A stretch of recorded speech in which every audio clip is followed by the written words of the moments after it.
Today, we're diving into something I guarantee is sitting in your kitchen right now. We're looking at the bitter irony of sweetness, specifically the hidden history of sugar. You know, from birthdays to holidays, sugar is culturally hardwired into our absolute happiest memories. But the story of how this ingredient actually ended up in nearly every single pantry on Earth, well, it's honestly one of the darkest chapters in human history. Let's get into it.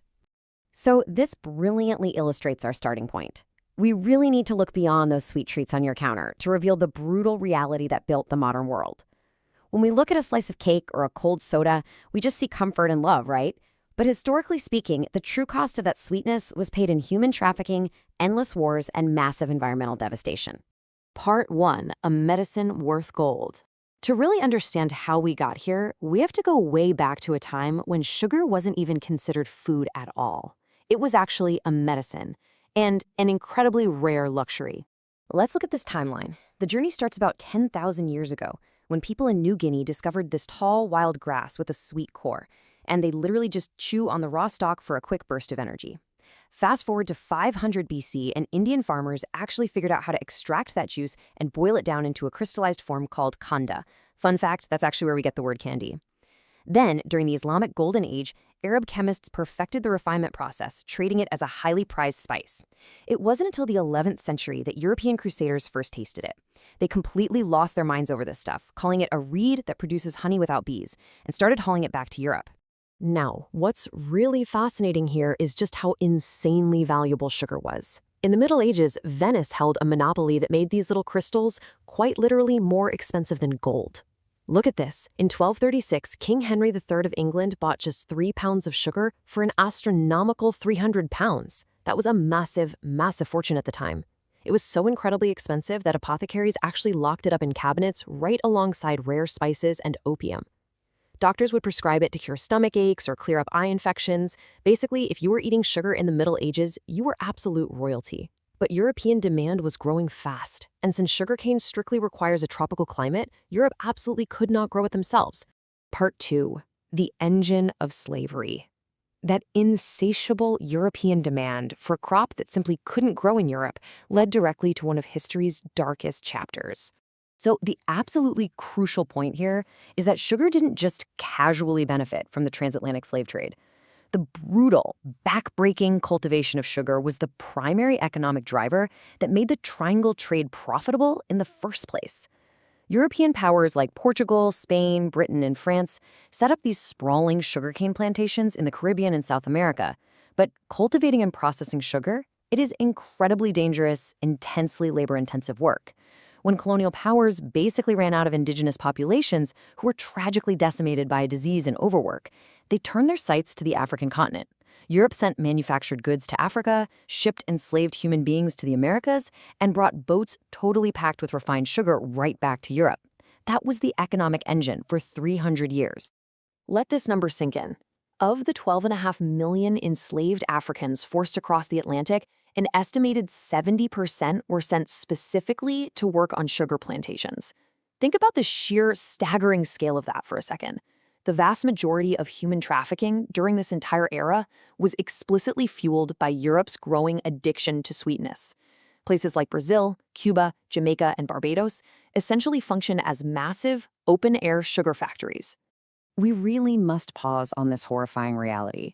The work in those suffocating boiling houses was so perilous that plantation owners literally calculated it was cheaper to just work people to death than to provide humane living conditions. The labor was beyond agonizing. Workers were hacking down thick stalks in sweltering heat, risking severed limbs in the crushing mills, and then the juice had to be boiled in these giant copper kettles over roaring fires.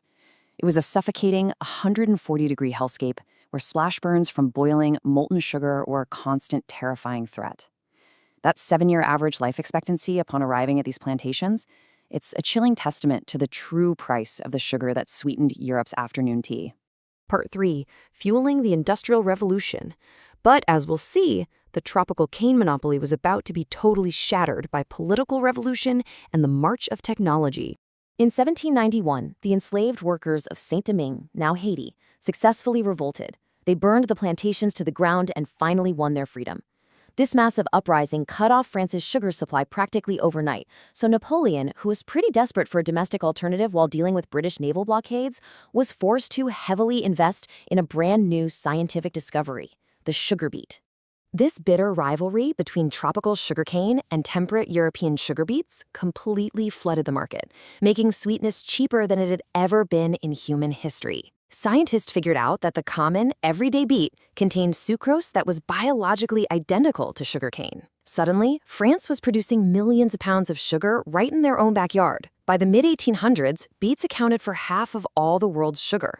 The ancient ironclad monopoly of the tropics was officially broken.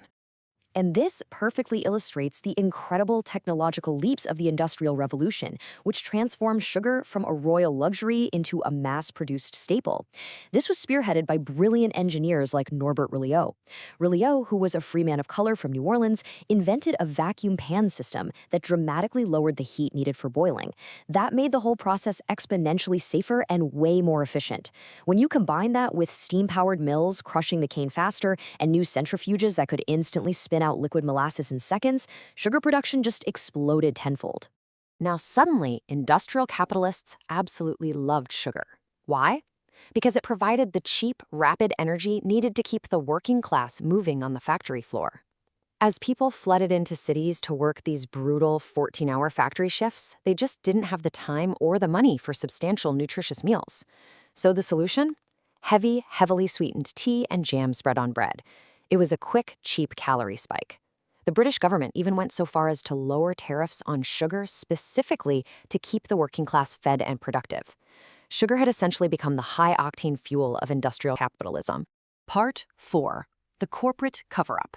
Because as sugar became a daily, unavoidable requirement, it began to silently wreck public health, and that is a fact the industry desperately wanted to hide.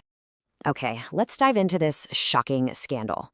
Because the sugar industry literally used the tobacco playbook to buy off prestigious scientists and bury the truth about their product.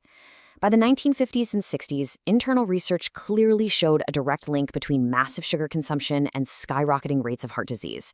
But instead of, warning the public, in 1967, the Sugar Research Foundation paid Harvard scientists the modern equivalent of $50,000 to publish a totally fabricated review. Their directive was simple: ignore the sugar and blame heart disease entirely on dietary fat. And it worked. It shaped disastrous global nutritional policy for the next 30 years. Because the public was suddenly terrified of dietary fat, food companies started removing it from everything. But when you take the fat out of food, it literally tastes like cardboard. So to fix the flavor, manufacturers pumped products full of a newly invented, incredibly cheap alternative: high fructose corn syrup. Developed in the 1970s from heavily subsidized cornstarch, it was cheap, it was liquid, so it blended perfectly into sodas, and it was easy to transport. Within just a decade, it completely transformed the global diet, quietly replacing natural cane sugar in almost every processed food on the shelf, without us even noticing. Part 5. Our modern health crisis.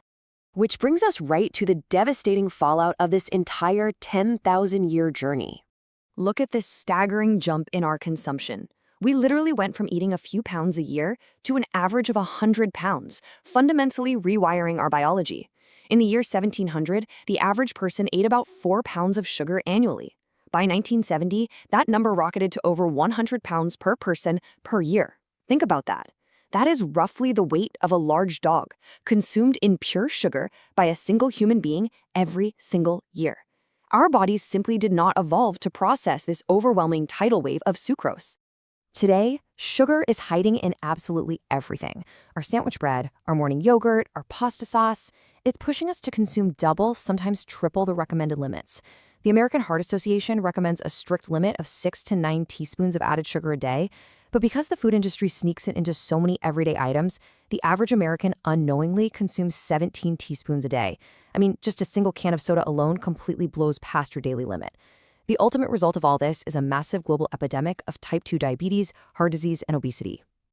So, as we wrap up this explainer, I really want you to think about the incredible, tragic journey of that ubiquitous ingredient sitting in your kitchen. What started as a wild grass in New Guinea became an exotic, highly prized medicine. It transformed into an economic engine that drove human slavery, fueled the grueling shifts of the Industrial Revolution, and finally mutated into a heavily subsidized additive that is quietly destroying our health today.